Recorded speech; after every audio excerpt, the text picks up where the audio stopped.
महावीर और बुद्ध। पर्युषण के इस पावन पर्व पर मन स्वतः ही भगवान महावीर के चरणों में झुक जाता है। उनका स्मरण करते ही यह बात हृदय को स्पर्श करती है कि वे और भगवान बुद्ध दोनों ही राजघराने में जन्मे। वे केवल राजकुमार नहीं थे, बल्कि लोक कल्याण के लिए अवतरित हुए साक्षात भगवान थे। इन दोनों भगवानों की उपदेश की भाषा में ही उनकी दिव्यता और लोक कल्याण की भावना स्पष्ट दिखती है। जहां उस समय ज्ञान केवल संस्कृत के पंडितों तक सीमित था, वहीं इन दोनों ने अपनी दिव्य वाणी को जन जन तक पहुंचाया। भगवान महावीर ने अर्धमागधी को चुना, जो मगध के आधे से अधिक लोगों की भाषा थी, और भगवान बुद्ध ने पाली को, जो गांवों की पवित्र बोली थी। इस प्रकार उन्होंने ज्ञान को राजमहलों से निकालकर हर व्यक्ति के हृदय तक पहुंचाया। भगवान महावीर और भगवान बुद्ध का संबंध वज्र गणराज्य से था। महावीर तो वैशाली के ही क्षत्रिय कुल के थे, जहां जनता अपने राजा का चुनाव करती थी।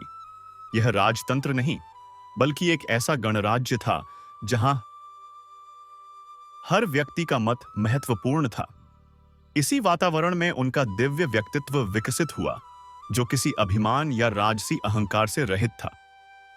उनकी इस दिव्य सोच को बौद्ध परंपरा के एक संवाद से समझा जा सकता है। जब अहंकारी राजा अजातशत्रु ने भगवान बुद्ध से वज्र गणराज्य पर आक्रमण करने के लिए आशीर्वाद मांगा, तो बुद्ध ने सीधे उत्तर नहीं दिया। उन्होंने अपने प्रिय शिष्य आनंद से पूछा, क्या वज्जी लोग मिलकर सभा करते हैं और निर्णय लेते हैं? हां भगवान। क्या वे अपने वृद्धों, ज्ञानियों और माताओं का सम्मान करते हैं? हां भगवान। क्या वे अपनी स्त्रियों की रक्षा करते हैं और उनके सम्मान को बनाए रखते हैं? हां भगवान। जब आनंद ने इन सभी प्रश्नों का उत्तर हां बीर में दिया, तो भगवान बुद्ध ने वर्षकार की ओर देखकर कहा, जब तक वे इन पवित्र नियमों का पालन करते रहेंगे, तब तक उन्हें कोई नहीं हरा सकता। यह उत्तर केवल एक राजनीतिक सलाह नहीं था, बल्कि धर्म और सत्य का दिव्य उद्घोष था। भगवान महावीर का जीवन भी इसी सत्य पर आधारित था।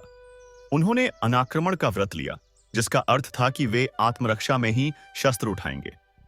उन्होंने हथियारों के व्यापार और वितरण का विरोध किया। यह केवल एक सिद्धांत नहीं था, बल्कि अहिंसा का एक दिव्य आदेश था, जो आज भी हमें निरस्त्रीकरण की राह दिखाता है। सबसे अद्भुत बात तो यह है कि उन्होंने किसी को अपनी शरण में आने के लिए बाध्य नहीं किया।